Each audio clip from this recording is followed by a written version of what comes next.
কোটি বার প্রণাম তার পরিবারের এবং পূর্ব গুরুদের এবং আজকের এই মহতী ধর্মসভার উপস্থিত সভাপতি ঋত্বিকবৃন্দ, যাজক অধৈর্য,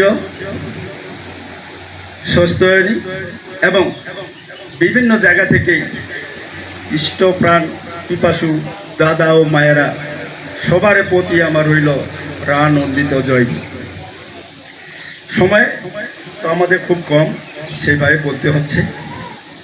তো ঠাকুর বলছেন, চাওনি তোমার মিষ্টি করো, মিষ্টি করো কথা, চলন তোমার মিষ্টি করি, বুঝাও সবার ব্যথা। তা আমরা সেই আলোকে আমাদের পরবর্তী জীবনটা আমরা ঠাকুরের এই বাড়িটাও একটু গুরুত্ব দিয়ে চলার চেষ্টা করব এবং আমাদের সেই চলনটা ঠিক তদ্রূপ করব। তার মানে এক কথায় ঠাকুরের বিধি বিধান মেনে চললেই তার কথা মানা হবে। তা আমি বেশি কিছু বলবো না। আমি এই সৎসঙ্গের মধ্যে একজন গোসাইদা নামে একজন প্রবীণ ব্যক্তি ছিলেন। তিনার আসল নামটা হলো বোধহয় জ্যোতিষচন্দ্র বন্দ্যোপাধ্যায় বোধহয়, যাই হোক আমার ঠিক মনে হচ্ছে না। তিনি যখন যুবক, তিনি চিন্তা করলেন যে আমি এই সংসারে এসে কি করলাম বা কি হবে আমার, তা আমাকে তো একটু এই আত্মার মুক্তির জন্য একটু চিন্তাধারা করতে হবে। তিনি একদিন বাড়ি থেকে সেই ভগবানের অনুরাগে সেই পটলা পুটলি নিয়ে সে বাইর হয়ে পড়লেন যে যাই, কোথায় গেলে আমার এই মন শান্তি পাবে এবং কোথায় গেলে আমি ভগবান দর্শন পাবো বা কিভাবে পাবো, এই নিয়ে চিন্তায় সেই একদিন সে বাইর হয়ে চলে গেলেন। সতীশ গোস্বামী বোধহয়, যাই হোক মনে থাকে না, সতীশ গোস্বামী ঠিকই। তো উনি যখন সেই ব্যাগ নিয়ে পদ্মার পারে হাজির হলেন, ঠাকুরের বয়স তখন মনে হয় 8-10 বছর বা তারও কম। তখন হঠাৎ তার কাছে ঠাকুর এসে হাজির যে বাবু দেন, আপনার ব্যাগ দেন, আমি তুলে দিই। ঠাকুর চিন্তা করলেন, এই ছোট্ট ছেলেটা মুঠ বইতেছ, পারবে? কোথায়? হ্যাঁ পারবো, দেন। এই নিয়ে নৌকায় সে তুলে দিল এবং যাওয়ার সময় বলে দিল যে যান বাবু যান, যাচ্ছেন তো যান, আবার দেখা হবে। এই কথাটা ঠাকুর বললেন আর কি। তিনি বাস নৌকা করে চলে গেলেন ওইদিকে। তিনি যাতে যাতে চিন্তা করতেছেন, এই ছেলেটা বললো আবার দেখা হবে, আর আমি তো আসবো না, আমি যে পর্যন্ত ভগবানের সাক্ষাৎ না পাই সে পর্যন্ত আর দেশে ফিরবো না, আমি তো আর আসবো না। এই ছেলেটা কেমন করে বললো যে আমার আবার দেখা হবে। তিনি চলে গেলেন গয়া, কাশী, বৃন্দাবন, যেখানে সেখানে ঘুরতেছেন, সেখানে থাকতেছেন, আবার ওই মানুষের সাথে সঙ্গ করতেছেন।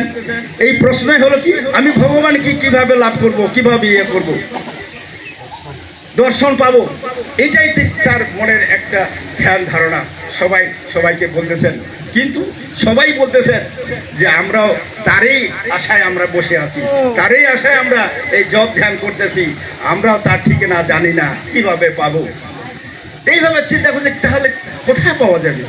তিনি রাত্রে শুয়ে একদিন বেশ ঘুমন্ত অবস্থায় স্বপ্ন দেখতেছেন যে আরে তুমি কি খুঁজতেছো? ভগবানকে।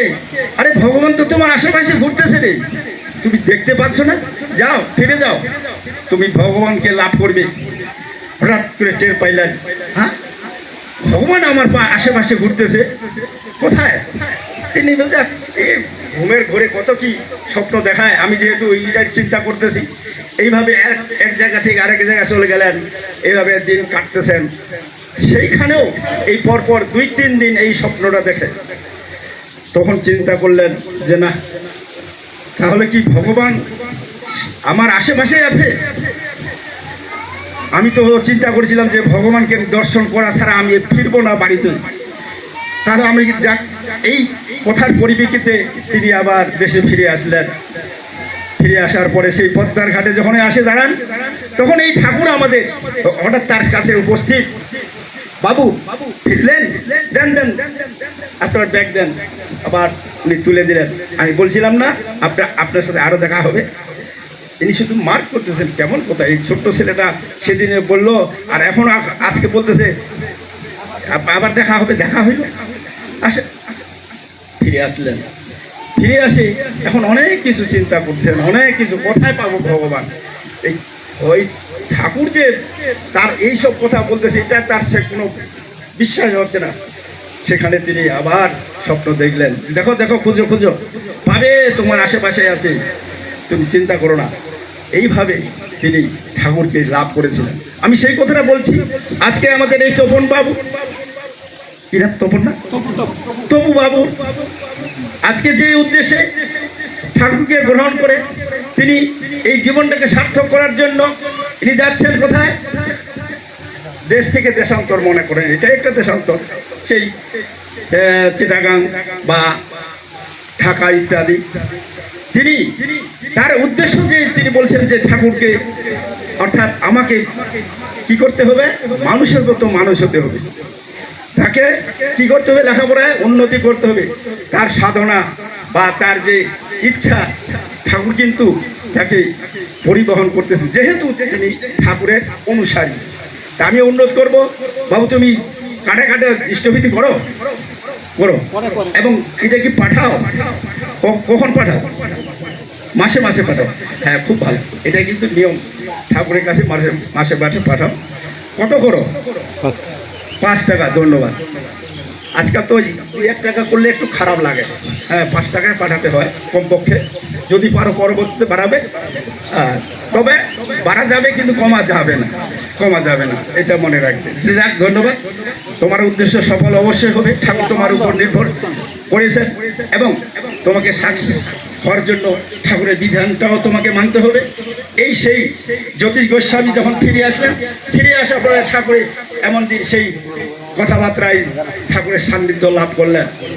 জ্যোতিষ গোস্বামী ছিল ঠাকুর থেকে অনেক বয়সে বড়, কিন্তু তিনি তখন ঠাকুরকে গ্রহণ করে তিনি গোসাই নামে পরিণত হলেন। যাক, এটা ওই কুষ্টিয়া যেহেতু